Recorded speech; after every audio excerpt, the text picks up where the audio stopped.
दंपत्ति संपत्ति जिसकी बन गए हैं, उसके जीवन का परम कर्तव्य पूरा हो चुका है। यदि श्यामा श्याम की सिवा कहीं कोई कुछ भी अपना है तो अभी कर्तव्य अधूरा है, अभी योगी अधूरा है, अभी अधकचरा योगी है। अधकचरे योगी को बार बार विक्षेप विषय देते रहते हैं, बार बार माया बाधा पहुंचाकर उसे परास्त करना चाहती है। इसलिए उपासक अपने उपास्य देव की ममता को प्राप्त हो, इतनी ममता कि कहीं ना अपने प्राणों का मोह रह जाए, न शरीर का मोह रह जाए, न कोई पद आदि की आकांक्षा रह जाए, न समाज प्रियता की आकांक्षा हो, न सम्मान की आकांक्षा हो। यही माया का चकाचौंध आकर्षण हमें आराध्य देव से विलग कर देता है। श्रीपाद कहते हैं, महामोहिनी कोटि दुर्मोह दृष्टिर्महा सिद्धि कोटिषु दुर्गंध बुद्धि हृदय व्यक्त राधा पदाम्भोज शोभा कदालो भविष्यामि वृंदावनेन्यां। क्या कभी मेरे में ऐसी सामर्थ्य आएगी कि मैं वृंदावन की कृपा से जो मेरे सानिध्य में आवे उसके मोह का नाश कर पाऊं? प्रायः इस श्लोकों में श्रीपाद जी ने उपदेश दिया अपने मन को, अपने लोगों को। आज वो वृंदावन से एक सामर्थ्य मांग रहे हैं। महामोहिनी कोटि दुर्मोह दृष्टिर महासिद्धिर कोटिश दुर्गंध बुद्धि हृदय व्यक्त राधा पदाम भोज शोभा कदा लोभयिष्यामि वृंदावनेन्यान।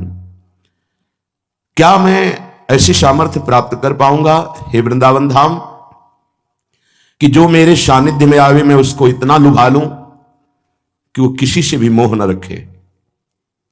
यहां तक कि देवलोक के देवता या अप्सराएं या गंधर्व भी मोहित करना चाहें, जिनको महामोहन की शक्ति प्राप्त है, हमारे जन उनसे भी मोहित न हो। श्रीपाद कह रहे हैं, कदा लोभिष्यामि, मैं इतना लुभायमान कर दूं उनको। किससे? हृदय व्यक्त राधा पदाम्भोज शोभा। श्री किशोरी जी के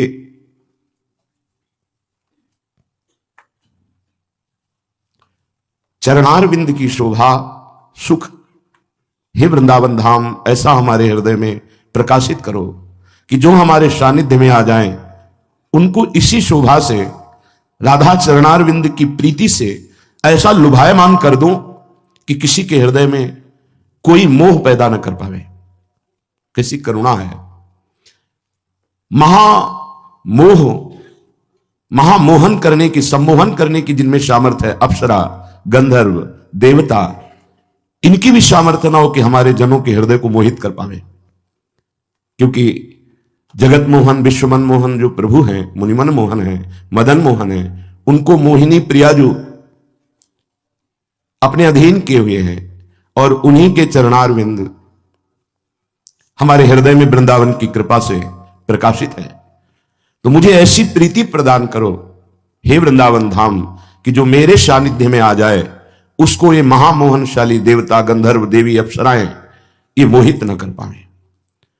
और हे प्रियाजू के चरणारविंद, आप ऐसी सामर्थ्य प्रदान करें कि महासिद्धि कोटिश दुर्गंध बुद्धि, आपके चरणों की सेवा और प्रीति के सिवा बड़ी बड़ी सिद्धियां ये घृणास्पद लगे, दुर्गंध युक्त लगे।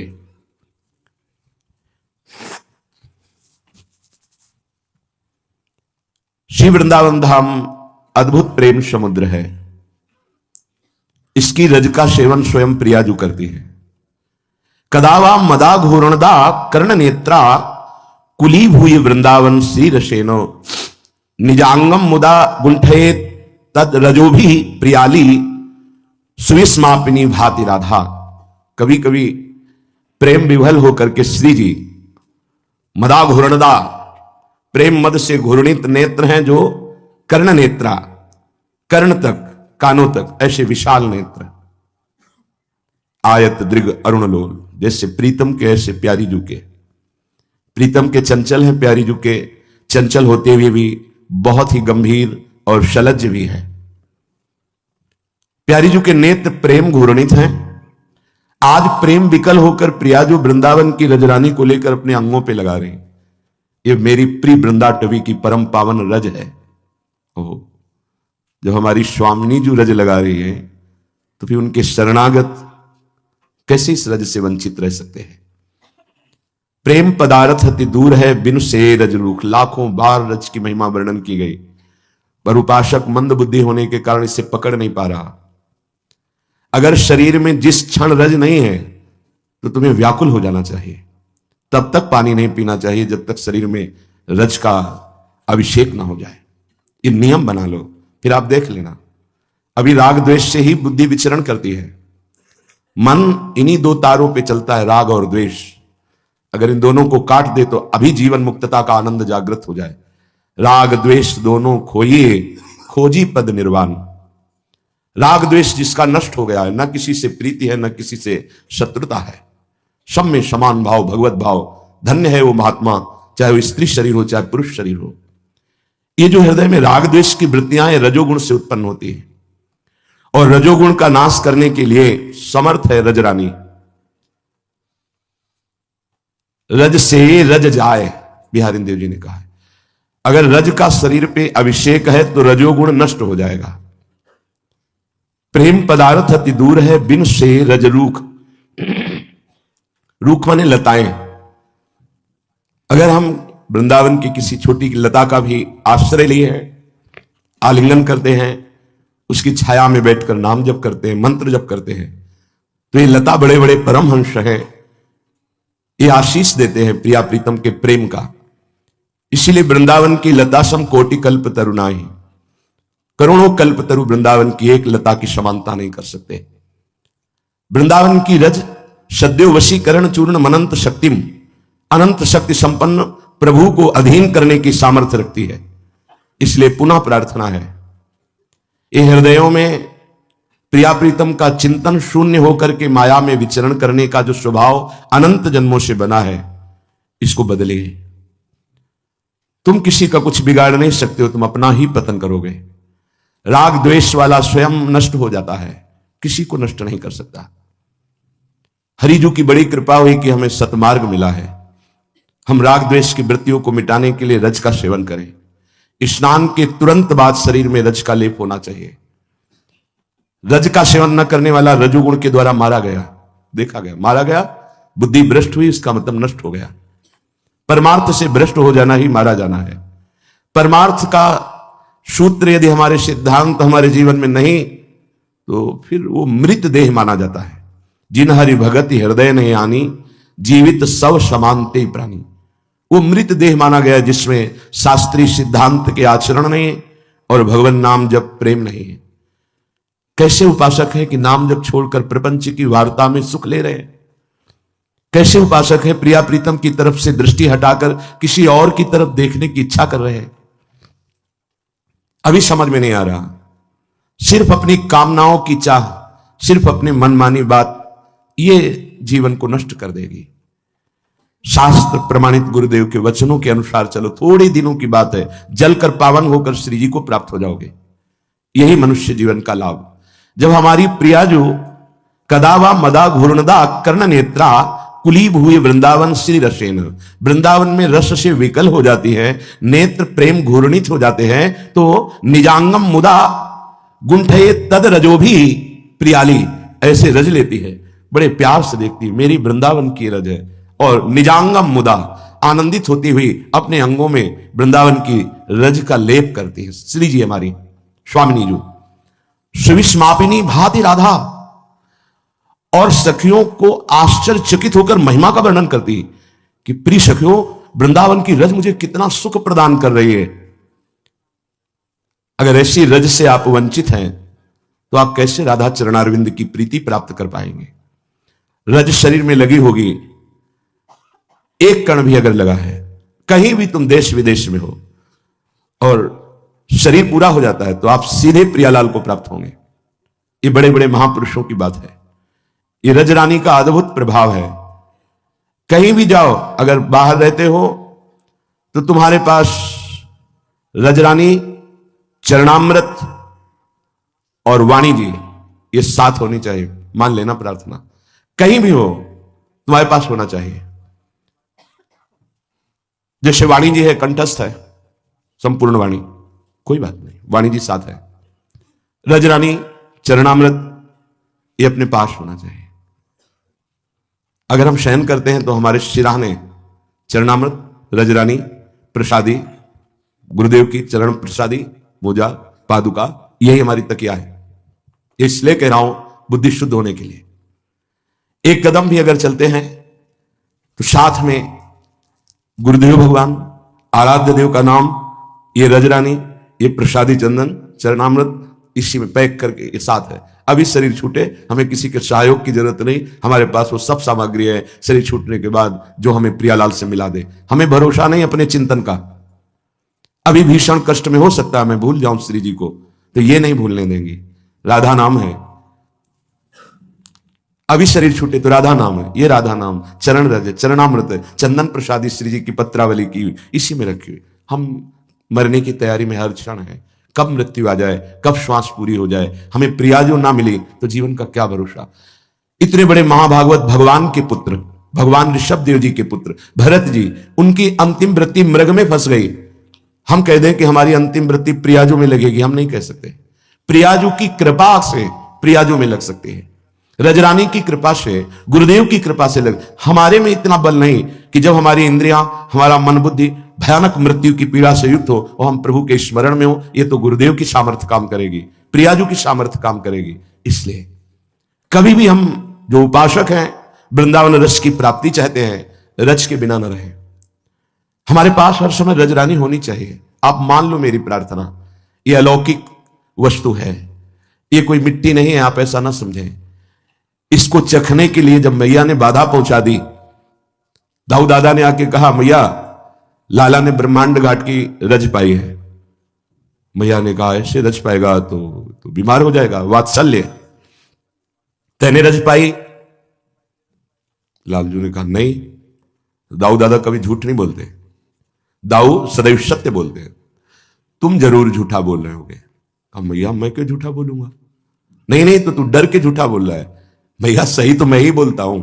क्यों? क्योंकि अनंत ब्रह्मांड मेरे में विराजमान है, तो रज की क्या बात, देख आ किया अनंत ब्रह्मांडों को। दाऊ दादा साथ रहते थे इसलिए कहा रहो साथ। अब मैं ऐसी लीला करूंगा कि पूरे ब्रज 84 कोस की रज को पाऊंगा, तुम नहीं रोक पाओगे। क्या लीला की? अपने बेटा ब्रह्मा की बुद्धि घुमा दी। इनकी नाभि कमल से प्रकट हुए ब्रह्मा जी तो बेटा ही हुए ना, सबके पिता पितामह ब्रह्मा जी, और ब्रह्मा जी के भी बाप आप हैं। जरा सी बुद्धि घुमा दी उन्होंने बछड़ों को, सखाओं को। तो स्वयं लाखों की संख्या बछड़ों की थी। जब 9 लाख गैया बाबा के आई थी तो और नंद उपनंद की थी और पूरे ब्रजवासियों की थी। तो लाखों की संख्या में जो बछड़े थे वो स्वयं लालजू बने और 1 वर्ष तक घास चरने के बहाने संपूर्ण ब्रजमंडल की रज को चखा। ये ब्रज रज है। एक दिन दाऊ दादा ने देखा कि जितना प्रेम श्री कृष्ण के प्रति मेरे हृदय में, उतना ही प्रेम बछड़ों को देख के होता है, सखाओं को देख के होता है। उतना ही प्रेम ये ब्रजवासी जन अपने बच्चों से करते हैं, बछड़ों से करते हैं। ऐसा तो नहीं हो सकता। किसी की माया मुझे मोहित नहीं कर सकती। क्या है ये आकर्षण? क्या है? जो अपने स्वरूप में आके देखा तो सब श्री कृष्ण, बछड़े श्री कृष्ण, सखा श्री कृष्ण, छड़ी श्री कृष्ण। तो ये तो मेरे प्रभु साक्षात बने हुए। तब देखा कि ब्रह्मा जी के द्वारा ये लीला रज चखने के लिए ठाकुर जी ने ब्रह्मा जी की बुद्धि फेर दी। 1 वर्ष तक लाखों बछड़ों का रूप धारण करके संपूर्ण ब्रजमंडल की रज चा। ये वृंदावन की रज है।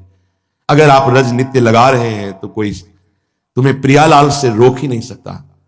निश्चित ये रस तुम्हें महाप्रेमी बना देगी। कौन सी सिद्धि ऐसी है जो प्रेमी को प्राप्त ना होती हो? पर वो महासिद्धि कोटिश दुर्गंध बुद्धि, दुर्गंध बुद्धि होए बुद्धि जो परम शयानी तिंतन चितई न अनहित जान।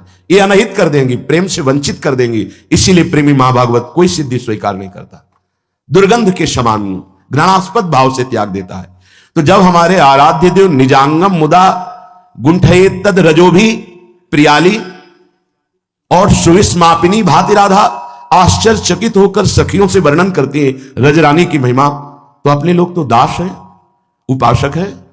स्नान के तुरंत बाद रज लगनी चाहिए। 24 घंटे हम रजोभिषिक्त रहे, हर ज्ञान हर भक्ति का स्वरूप आपके हृदय में प्रकाशित हो जाएगा और चिंता नष्ट हो जाएगी। अभी शरीर छूटे, हम श्री जी को प्राप्त हो जाएंगे। हृदय की स्थिति श्री जी में रहे, प्रियालाल में रहे, यह हमारी उपासना की परिपक्व अवस्था है। यह कृपाशीलता है, रजरानी की कृपा, गुरु की कृपा, आराध्य देव की कृपा, एक साथ सब कृपा हमारे ऊपर बरस रही। बस हम अपनी कृपा कर लें अपने ऊपर। क्या जो आज्ञा हो रही उसका पालन करें, अपने को यंत्रवत रख लें। मेरा जीवन श्री जी को समर्पित है, जैसे जहां जो चाहें वो करें, मेरा अधिकार खत्म। अभी आनंद की अनुभूति हो जाए। पर हम अपनी मनमानी नहीं छोड़ना चाहते, हम अपना देह भाव नहीं छोड़ना चाहते, हम अपने बुद्धि की सलाह को ही केवल सलाह मानते, शास्त्र सम्मत गुरु आज्ञा इस पर ध्यान नहीं देते। यह अवसर मिला है महामंगल का, महामंगल महामहोत्सव होने जा रहा है तुम्हें भगवत प्राप्ति का। ये अनंत जन्मों के बाद महामहोत्सव आता है। कृपा हुई, मान लीजिए। ये बहुत पढ़ लिख करके पदों में जाना, नौकरी प्राप्त करना किस लिए है? जीने के लिए। लेकिन जीवन कितना है? सीमित। अधिक से अधिक 100 वर्ष, फिर मरोगे। तुम्हारी न विद्या साथ जाएगी, न पद साथ जाएगा, न बैंक बैलेंस साथ जाएगा, न कोई मित्र जाएगा, न यहां का नाम प्रताप जाएगा। केवल वही कर्म जाएगा जो शुभ और अशुभ किया है। अगर सावधान हो गए और जीवन जीने के कर्तव्य कर्म करते हुए जीवन का जो रहस्य है, तत्वबोध, भगवत प्राप्ति, भगवत प्रेम, अब जीवन का लाभ मिला। श्रीपाद कह रहे हैं, महानंद निस्यंदिनी विश्वचेतो मृगावंधिनीम रंधिनीम बंद संधे रसोन्मत्त वृंदाटवी वल्गिनीम ताम हरोर दिव्य वंशी महम शीलयामि। मैं बंशी जी का आश्रय लेता हूं, मैं बंशी सखी का ध्यान करता हूं। कैसी है बंशी सखी? जो महा आनंद स्वरूप वृंदावन का आश्रय ले लेता है तो उसके हृदय को जैसे बहलिया बाण से बेंध करके मृग को एक कदम चलने लायक नहीं रखता, ऐसे बंशी जी प्रेम से बींध कर मन को पंग बना देती है। अपने लोगों को बड़ा सौभाग्य मिला कि हमारी आचार्य ही बंशी जी हैं, बंशी स्वरूपा हरिवंश महाप्रभु, और इनका नाद है श्रीमद चतुराशी जी। और ये मन को ऐसे पंग कर देती है कि प्राण रमि रही हरिवंश वाणी। ये युगल सरकार नेत्रों में समाये रहते हैं, रोज सत्संग में सुनते हैं। क्यों नहीं आप क्या रहे हैं? क्या आप हरिवंश महाप्रभु का हृदय से आश्रय नहीं लिए क्या? देखो, क्या बंशी सखी का आश्रय नहीं लिए क्या? अगर कहते हैं हां, तो कह रहे तू बालक नहीं भर्यो शयानप, काहे कृष्ण भजत नहीं नीके। अय मंदमती, अब तू बालक नहीं रहा, बहुत चतुर बन रहा है, ठीक से भजन क्यों नहीं करता? आचार्य चरण जी डांट रहे हैं। एक है तंदुल जल चावल का धोवन, एक है कामधेनु का दुग्ध। कामधेनु के दुग्ध का त्याग करके चावल का धोवन पी रहा है, किस बात की चतुरता तेरी? कामधेनु का दुग्ध है प्रियालाल का नाम, प्रियालाल का रूप, प्रियालाल की लीला, और चावल का धोवन है संपूर्ण ब्रह्मा का रचा हुआ ये ब्रह्मांडों का आकर्षणकारी माया सुख। तू बालक नहीं भर्यो शयानप, काहे कृष्ण भजत नहीं नीके। अति सुमिष्ट तजीव सुरभिन पय, मन बंधत तंदुल जल फीके। अगर तुम तंदुल जल फीके माया के इस छिल्लर रस में अपनी चित्त वृत्ति को देते हो तो उसका परिणाम कह रहे जय श्री हरिवंश नरक गति दुर्भर। ये छिल्लर रस माया का आकर्षित करा के पाप कराता है, सबसे हो जाता है, सबसे गलती हो जाती है। यह है ऐसा फिसलन का मार्ग। लेकिन जिस दिन से जान जाए मेरे से चूक हो गई, अंदर ही अंदर कान पकड़े, प्रभु से प्रार्थना करे, आचार्य से प्रार्थना करे, गुरुदेव से प्रार्थना करे, मेरे से त्रुटि हो गई नाथ, एक बार क्षमा कर दो, जीवन में अब कभी यह त्रुटि नहीं होगी, पक्का कोई दंड नहीं मिलेगा, क्षमा हो जाएगा, आपका रास्ता आगे खुल जाएगा और कृपा होगी। क्योंकि अहम गलित हो गया, अपने अंदर जो अहम था भगवान एक बार नष्ट करते हैं। अगर जितेंद्रियता का अभिमान है, परिपक्व अवस्था का अभिमान है, तो एक बार घुटने टेकने पड़ेंगे। गोविंद को गर्व अच्छा नहीं लगता। जहां थोड़ा झुका तहां उठा लिया प्रभु, उसे दलदल में नहीं गिरने देंगे माया के। बस जीवन भर एक बात बनी रहती है, गलती हो गई। जीवन भर जब कभी सद्गुण ये दिखाना चाहते हैं कि तुम बहुत अच्छे हो, तो तुरंत वो बात आ जाती, नहीं नहीं, तुमसे गलती हुई है, तुम्हारा ज्ञान, तुम्हारा विज्ञान, तुम्हारा अनुभव सब फीका, तुम हार चुके। ये तो भगवान की कृपा है कि तुम्हें आगे बढ़ा रहे हैं, नहीं तो तुम हारे हुए व्यक्ति हो। जीवन निराभिमानी होकर प्रेम रस में डूब जाता है,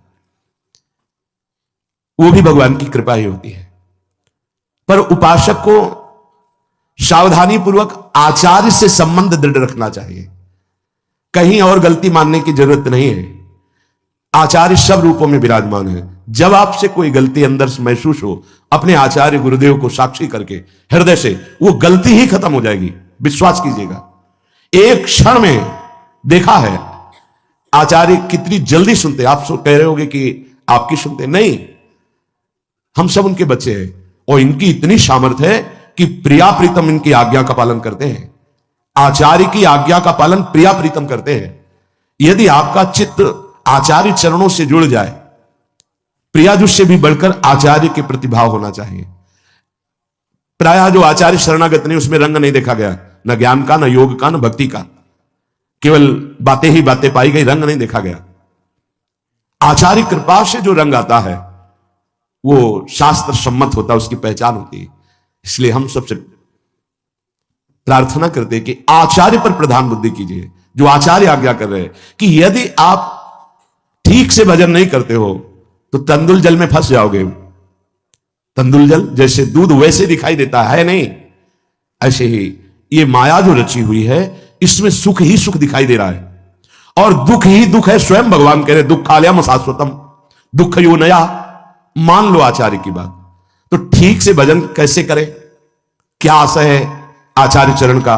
तो आचार्य चरण ही की वाणी में वो कह रहे हैं, कुत्सित वाद विकारहि परधन सुन सिख मंद परतीय बंचु। ये बहुत कम शब्दों में साफ सावधानियों का सार बता दिया। प्रेम के आचार्य हैं, इसलिए ज्यादा सिद्धांतों का वर्णन नहीं किया, प्रेम का वर्णन किया है, पर एक एक दोहे में, एक एक पंक्ति में शास्त्रों का सार वर्णन कर दिया। कुत्सितवाद, प्रियालाल की वार्ता छोड़कर, भगवद वार्ता छोड़कर, शास्त्र वार्ता जो आराध्य देव की प्रीति बढ़ाने वाली है, उसके सिवा हमारे लिए सब कुत्सितवाद है। ग्राम्य कथा, लोक कथा, विषय वार्ता, पर चर्चा, ये सब बहुत साधक असावधान है। वो समझ ही नहीं पा रहा कि सबसे ज्यादा बंधन वाणी से होता है, वाणी से सबसे ज्यादा अपराध बनता है, सबसे ज्यादा हृदय मलिन वाणी के द्वारा हो रहा है। चार बैठ गए, वार्ता शुरू कर दी, किसी भी व्यक्ति की, किसी के भी गुण दोष की वार्ता नहीं। जब हमारा लक्ष्य भगवत प्राप्ति है तो यह हमारी बाधा है, हम इसे स्वीकार नहीं करते। मौन, शांत, जैसी परिस्थिति जहां हम रह रहे हैं, जो प्रभु हमें दे रहे हैं उसी से हम जथा लाभ संतोष सदा, कहा उसको कछ न चाहूंगो, कोई मांग नहीं, ना हरि से न गुरु से। जैसी परिस्थिति आप दिए हैं उसी में मैं राजी हूं। बस हमारा निरंतर चिंतन प्रिया प्रीतम कहो, एक चाह यही है। चाह है तो एक यही कि प्रिया प्रीतम का निरंतर स्मरण बनता रहे। कुत्सितवाद, इससे नहीं बच पाते साधक, इसीलिए प्रेम जागृत नहीं हो पा रहा। विकार है ये षड विकार, जित, अनघ, अकामा, ये कामनाएं पाप कराती हैं। इन्हीं से काम, क्रोध, लोभ, मोह, मद, मत्सर ये सब पुष्ट होते हैं। ये देख लूं, ये सुन लूं, ये छूंग लूं, ये भोग लूं, ये पा लूं, ऐसी कामनाएं। आचार्य चरण कह रहे हैं पहले वाणी को संयम में रखो, कुत्सितवाद ना होने पावे, फिर विकारों को संयम में रखो। पूज्यपाद श्री उड़िया बाबा जी महाराज, यदि तुम परमार्थ वस्तु को पाना चाहते हो तो जो महापुरुषों ने कहा है उसे सुनो। वाचो वेगम, मनसः क्रोध वेगम, हिंसा वेगो, मुदरोपस्थ वेगम, एतान वेगान सहते यस्तु विद्वान, निंदा चास्य हृदयम नोपहन्यात्। बाबा कह रहे हैं यदि प्रेम रस या तत्वबोध चाहते हो तो वाचो वेगम, वाणी के वेग को सहना सीखो, बोलना नहीं। बहुत संभालो अपनी ऊर्जा शक्ति को। ये उपासक इस विषय पर नहीं ध्यान दे पाते। जब देखो दो लोग खड़े बात कर रहे हैं, क्यों बात कर रहे हो? या तो भगवान की आज्ञा की बात करो, बोधयंता परस्परम कथयंति च माम नित्यम तुष्यंति च रमंति च। ये नवीन अवस्था में वेग बहुत जोर से आते हैं, वाणी का वेग, घंटों बेकार की बातें करते रहना। आज जो सत्संग प्रवचन हो रहा ना, मनोरंजन होता चला जा रहा है, शास्त्र के बिल्कुल हटकर, शास्त्र से बिल्कुल हटकर, साधना से बिल्कुल हटकर केवल मनोरंजन होता था। ऐसा निकृष्ट वार्ता मंच पर बैठकर करना शास्त्र विरुद्ध, एकदम शास्त्र विरुद्ध, जैसे देखने को मिला, जैसे एकदम शास्त्र विरुद्ध। ऐसी शब्दों की नहीं, तस्मात् शास्त्रम प्रमाणम थे कार्याकारो व्यवस्थित हो। ना संयम है वाणी में, ना संयम है इंद्रियों में, और ना संयम है बोलने में। जो मन आया सो बोलते चले जा रहे। अगर बोलने का अवसर मिला तो जो मन आया बोलते चले, नहीं, वाचो वेगम, वाणी के वेग को संभालते हुए शास्त्र सम्मत बोलने की बात। एक भी मन भंजन की वार्ता नहीं होती। इंद्रिय मन इनको केवल प्रफुल्लित कर दे नाच गा के बजा के। आचार्यों की वाणी ऐसी नहीं रही, महापुरुषों का उपदेश ऐसा नहीं रहा। प्रार्थना मान लीजिए, ऐसी वाणी सुनिएगा मत, कान में अंगुली डालिए और चल दीजिए, नहीं तो भ्रम पैदा हो जाएगा। अगर शास्त्र सम्मत वार्ता नहीं है तो कोई भी बोल रहा हो हमें नहीं सुनना चाहिए। यह प्रवचन, ये सत्संग, ये श्रीमद् भागवत का साप्ताहिक अनुष्ठान, ये जगत मंगल के लिए है, ये मनोनिग्रह के लिए है, ये इंद्रिय निग्रह के लिए है। ये मन और इंद्रियों को प्रफुल्लित करके विषय रस में डुबोने के लिए नहीं है, भगवदानंद के लिए। ऐसे ऐसे वाक्य बोले जाते हैं कि अंदर से लगता है क्या होगा आगे चल करके, ये और बड़े बड़े टाइटल शब्द आगे लगते हैं। अब ये बेचारे लोग न जो शास्त्र को जानते हैं, न सिद्धांत को जानते हैं, न साधना को जानते हैं, बस उनको भी लगा चलो 2 घंटे हंस खेल लिए। अरे ये जो मंच होता है, ये जो उपदेशक का पद होता है, ये जीवों के परम कल्याण के लिए होता है। वाचो वेगम, वाणी को थोड़ा शासन में रखिए, वाणी को शास्त्र सम्मत बोलिए। ये मनोरंजन का क्षेत्र नहीं होता सत्संग प्रवचन। इसमें जो सुन के जाए वो उदास हो जाए, हाय मेरा जीवन इतना व्यर्थ चला गया, मैं जान नहीं पाया, मुझसे ये गलती हो गई, मेरे जीवन में ऐसा कैसे हो गया, यह चिंतन चलना चाहिए। वो सत्संग सुन के आ रहा है, वो शतमें चिंतन में अपनी वृत्ति को लगाने की चेष्टा करने लगे। वाचो वेगम, बिल्कुल स्वयं में 5 मिनट बैठकर भगवदानंद की स्फूर्ति की लालसा नहीं। एकादश स्कंद श्रीमद् भागवत का आपको कहीं बड़ा दुर्लभ विषय हो रहा है। बस जिन बातों से कैसा दृश्य उपस्थित किया जाता है, सत्संग कर बिल्कुल एक तरह से रूप ही बिगाड़ता चला जा रहा है।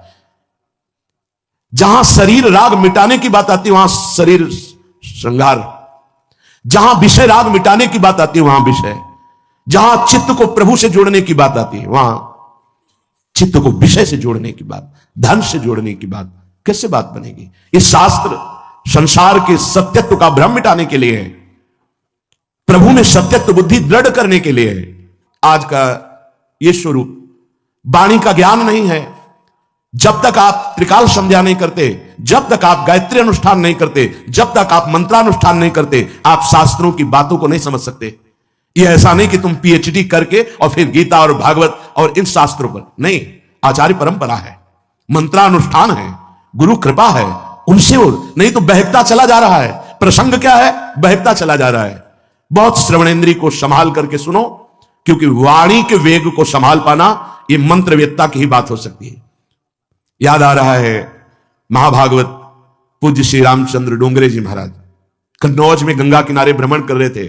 उस समय क्या कथा का स्वरूप, जितने सब समाधिस्थ भाव में, सबके आंसू, और आपके सामने ठाकुर जी विराजमान, उन्हीं पे एक टक लगाए, आंसुओं की झड़ी चल रही।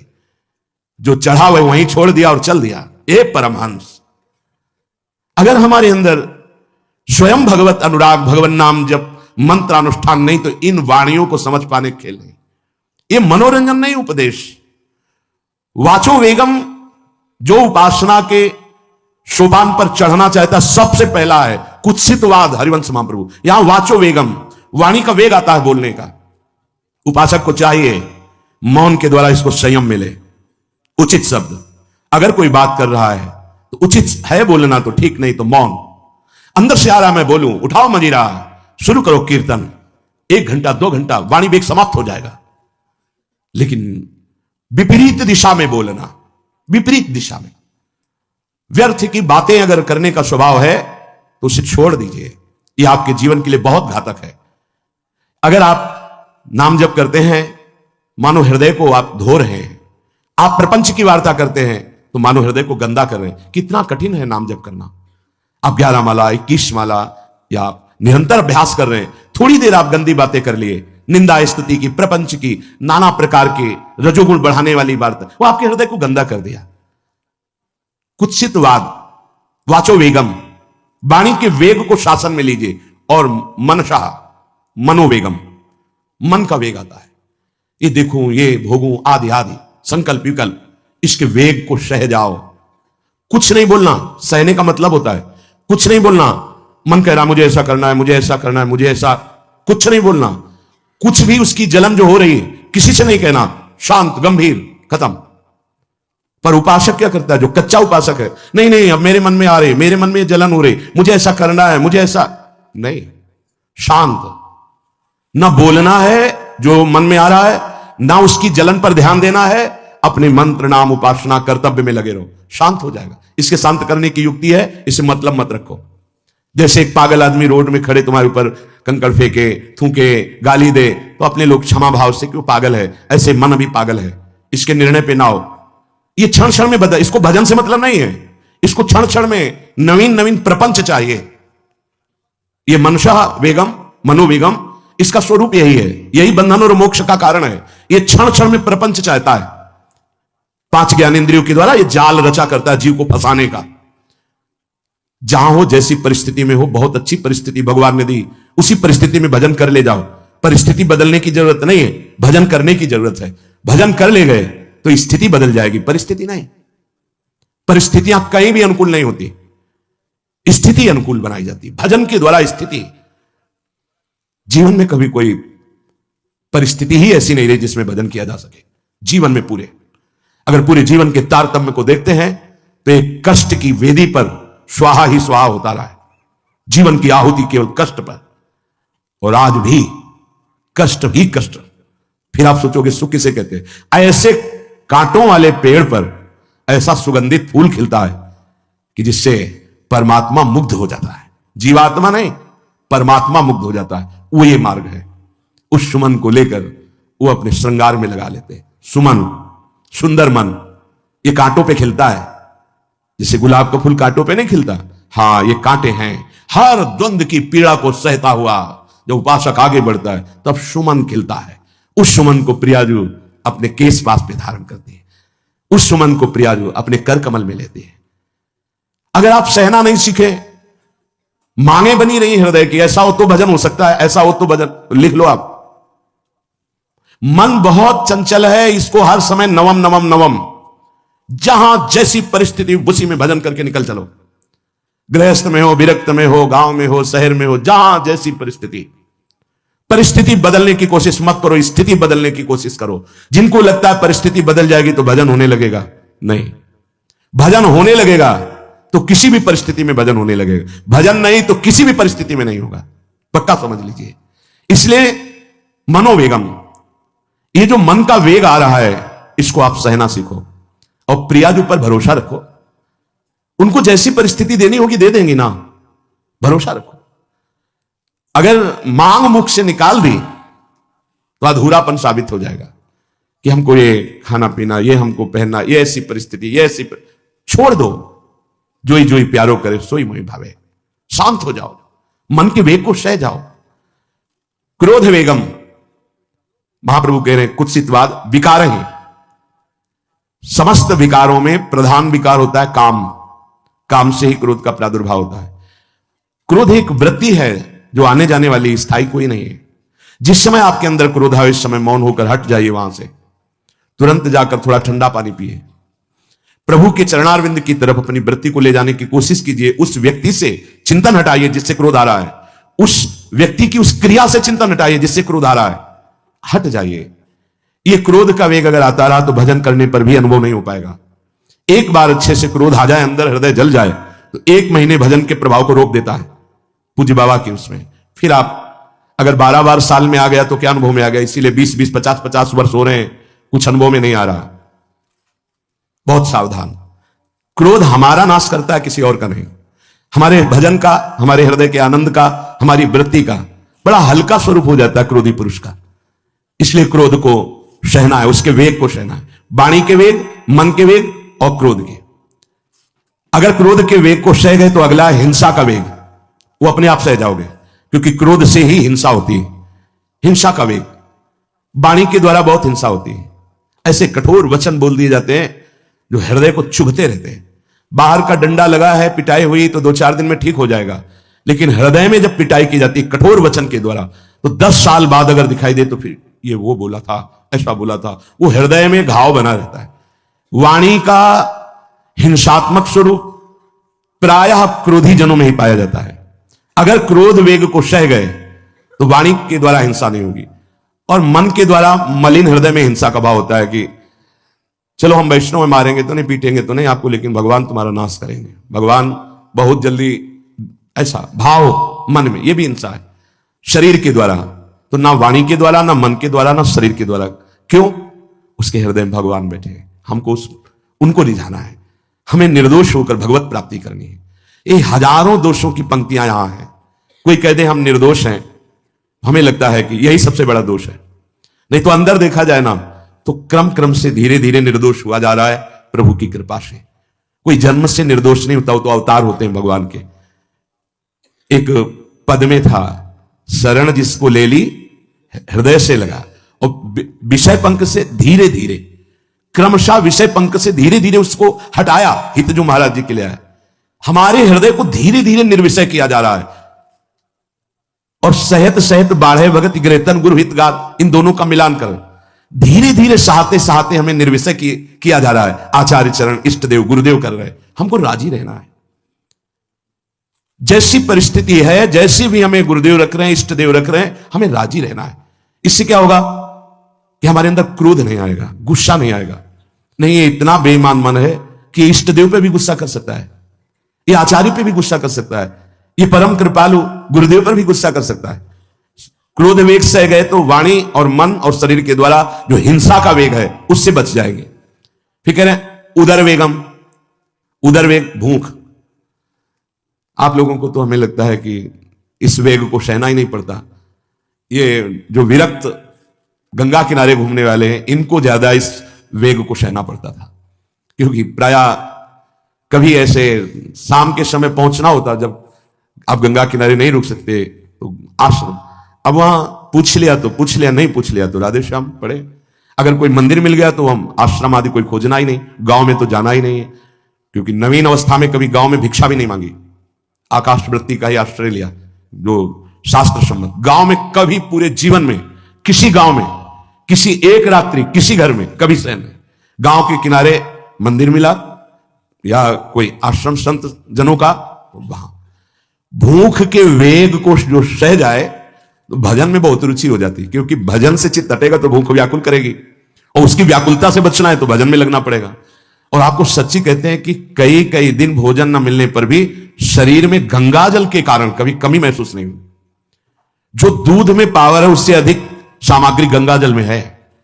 अब वो बहुत से ऐसे नगरों के समीप से गंगा मैया निकली जहां से बड़ी बड़ी फैक्ट्रियों का, तो नहीं, बहुत सुंदर गंगाजल, वो तो सुंदर है ही, था, है, रहेगा। अपने लोग बड़े बड़े ऐसे नाले ऐसे जिससे वो भाव तो है पर वस्तु तत्व है, पर जो दृश्य है वो अब गड़बड़ हो रहा है। ऐसे यही बड़ा नाला गिर रहा है सामने जाके, अब वहां ऐसे रज लेके ऐसे लगाओ तो दुर्गंध युक्त निकलेगी, क्योंकि वो ऐसे देखो तो ऐसे पदार्थ बहते नजर आ रहे कि अब ये दुर्भाग्य ही है समय का कि परम पावन गंगा यमुना जैसी नदियां जहां स्नान आचमन और भरपेट जल पीकर परम पवित्र और भगवदानंद में डूबा जाता था, वो भी सौभाग्य छिन रहा है। तो अगर सब सुविधा है तो भी हफ्ते 10 दिन में एक बार इस वेग को सहना तो सीखे। कस के भूख लगे और आज नहीं पाएंगे। एक दिन किसी व्रत का अनुष्ठान करने के लिए हम नहीं कह रहे, लेकिन इस वेग का आनंद तो लीजिए ना कभी। एक टाइम का छोड़ दीजिए, एक दिन के हफ्ते में सुबह थोड़ा ले लिया, बस अगले सुबह लेंगे थोड़ा, तो आपकी दिनचर्या नहीं बाधित होगी। आपको तो मिल रहा है ना, मिल ही नहीं रहा था। जो उदर वेग है, भूख में भजन का एक तार जुड़ता है, ये देखा है। क्योंकि ना तो नींद आएगी और ना कहीं और कोई प्रपंच की गुंजाइश है। क्योंकि उदर वेग जब भूख से व्याकुल जी होता है तो बचने के लिए एक ही उपाय है, केवल भगवत चिंतन। हटो उसके चिंतन से। ये पूर्व के संतों ने बहुत कष्ट पूर्वक भजन करके जो लाभ प्राप्त किया है वो आप लोगों को सहज में मिल। कभी कभी अपने को इससे परिपक्व करना चाहिए। जैसे शास्त्रीय पद्धति में महीना में 2 तो व्रत ही हैं, 15 दिन में एक एकादशी, 15 दिन में एक एकादशी। वो इसीलिए रखा गया है सार्वजनिक रूप से कि वो संयम को ना कर पाए तो 15 दिन में एक दिन संयम पूर्वक पवित्र भजन। अपने लोग जानबूझकर हफ्ते में एक टाइम छोड़ दें या एक दिन कभी ऐसे, तो उदर वेग को सहते हुए भजन। उदर वेग देख लो, उदर वेग को सहने के लिए तो अगला जो बात कह रहे हैं वो अपने आप सह जाओगे। जैसे क्रोध वेग को सह गए तो हिंसा वेग पर आप शासन कर लेंगे, ऐसे उदर वेग को सह गए तो उपस्थ वेग को सह जाएंगे। उपस्थ वेग कहते हैं जनेंद्री के कामोपभोग को। जब पेट में भरपेट भोजन ही नहीं है ना तो और कुछ चिंतन ही नहीं रहा। यौवन अवस्था जवानी ऐसे भगवान ने काटी है, याद ही नहीं रहा कि संसार का कोई सुख होता है। भाई एक लक्ष्य ब्रह्माकार वृत्ति कैसे कैसे तत्वबोध हो, बस कठिन से कठिन जहां वैराग्य की भूमिका वहां कूद जाना, उसी में स्थिति में आने की कोशिश करना, देह राग का त्याग करना, ये युद्ध चल रहा था। बड़ी कृपा है। उपस्थ वेग, इसका जनेंद्री का वेग आता है। जो स्कूल में आदतें जिनकी गंदी हो गई बच्चों की, फिर आगे वो संयम में, उनको बहुत बाधा है। कई ऐसी क्रियाओं से वो जानकारियां रख लेते हैं कि जो अपना सर्वनाश करने के लिए पर्याप्त है। उपस्थ का जब वेग आए तो सहने की सामर्थ्य उसी की आएगी जो उदर वेग को सह जाता है। पक्का। किसी उपासक को देखा बहुत शरीर कृश हो रहा है तो पूछा क्यों, भोजन क्यों नहीं करते, आप ऐसे कैसे हो रहे हैं, पहले तो आप ऐसे नहीं थे, आप तो पहले बहुत स्वस्थ थे, फिर क्यों, कैसे नहीं, बताइए क्या, ज्यादा आवश्यकता नहीं है, जीने के लिए बस प्राण पोषण के लिए डाल लेते हैं, क्योंकि जो शांति चाहिए वो तो इतने से ही मिलेगी ना। बहुत सुंदर, बहुत प्रसन्नता है। ठीक है, ठीक चल रहे हो आप, पर इतना पाते रहो कि सीढ़ियां चढ़ उतर ले, इतना पाते रहो कि आपका शरीर काम करे। वो कहा हृदय में बहुत प्रसन्नता है। बहुत सुंदर। संयम में अपने आप को ले आना ये महात्मा का लक्षण होता है, चाहे स्त्री शरीर हो चाहे पुरुष शरीर हो। धन्याति धन्य। आप अपने आप को कस दीजिए, यही तो राग त्यागना ही। जो जवानी में अपने आप को जला दिया वो बुढ़ापे में चमकता है, ध्यान रखना। जो जवानी में उद्दंडता में समय व्यतीत किया वो बुढ़ापे में गंधाता है, ये भी ध्यान रखना। गंधाता, वो अंदर जो दुर्गंध के पौधे थे ना वो सब दुर्गंध फैलाते हैं। पूज्य श्री पंडित गया प्रसाद जी महाराज जी ने कहा, गृहस्थी में होते हुए भी 40 और 45 के बीच में काम विजयी हो जाना चाहिए, नहीं तो जीवन बिल्कुल बर्बाद हो जाएगा। जो कुछ गृहस्थ धर्म की सेवा है 40-45 के बीच तक हो जाए, मतलब 20 से 25 से ब्याह हुआ आपका, 40-45 तक लड़का बच्चा, इसके बाद अखंड ब्रह्मचर्य धारण कर लो। 40-45 से संयम में हो जाओ तो तुम्हारा जीवन सार्थक हो जाएगा। पूज्य पंडित गया प्रसाद जी महाराज। बहुत जरूरी है उपस्थ जनेंद्री के वेग को सहना, पर हर वेग अपने आप में बहुत कठिन है, पर एक दूसरे से इसका तारतम्य है। यदि उदर वेग रसेंद्री को आप शासन में ले लिए तो जनेंद्री को आप शासन में ले लेंगे, और अगर रसेंद्री को शासन में ले लिया तो जनेंद्री को शासन में ले सके असंभव। पक्का। और जनेंद्री रसेंद्री के सब खिलवाड़ चल रहे तो परमार्थ और भगवत प्रेम प्राप्ति, तो सब अभ्यास जिनका भगवदाकार हो गया है वो विषयान ग्रहणंत मुंचंत हुआ। जब इंद्रियों पर शासन बाबा ने अपने किया तो 24 घंटे में एक कवल पाते थे। एक कवल, आश्चर्य होता है। ऐसे सामने दाल रोटी सान ली गई और एक कवल जितना बाबा सिद्धासन पद्मासन का से। और जब भगवदानंद ब्रह्मानंद में 70 घरों में एक दिन में भिक्षा में जाते थे, एक दिन भिक्षा। अब वहां गए तो एक कवल तो पाया ना, तो 70 कवल हो गए। विषयान ग्रहणंत मुंचंत हुआ, कोई फर्क नहीं। पर हम क्या होता है कि स्थिति होती नहीं तो सिद्धों की नकल करने लगते नहीं।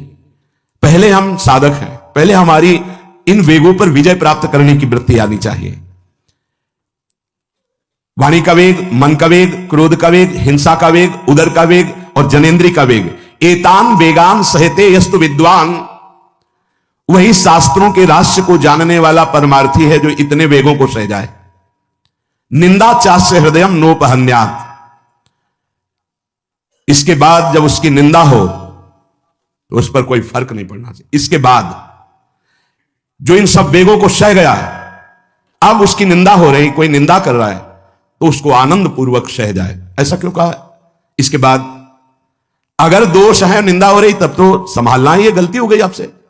जब आप दोष रहित है फिर निंदा हो रही तो आनंद पूर्वक आपको उसका विरोध नहीं करना, सहना है, क्योंकि यह सहना बिल्कुल भगवत साक्षात्कार के नजदीक ले जाएगा। देखो, अपमान, निंदा, तिरस्कार, असलियत में हम कैसे साधक हैं, इन्हीं के द्वारा परिचय होता है। पूज्य स्वामी श्री अनंग बोधाश्रम स्वामी जी महाराज बड़े महापुरुष थे, जिनको स्वयं करपात्री जी महाराज मूर्तिमान ब्रह्म कह के साष्टांग दंडवत करते, दिगंबर रहते थे, नंग धड़म, केवल गंगा के ही तट पे। वो महीने 2 महीने में और कहीं नहीं जाते थे।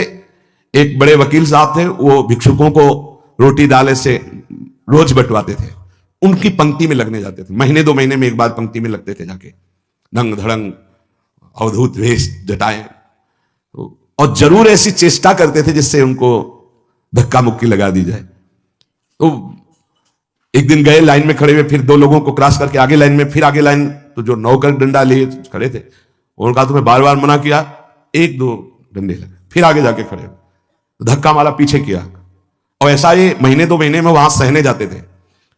अचानक उस दिन वकील निकले, उन्होंने देखा, अरे स्वामी अनंग बोधास, पता है तुम्हें कौन? साष्टांग दंड, उस दिन से जाना बंद कर दिया।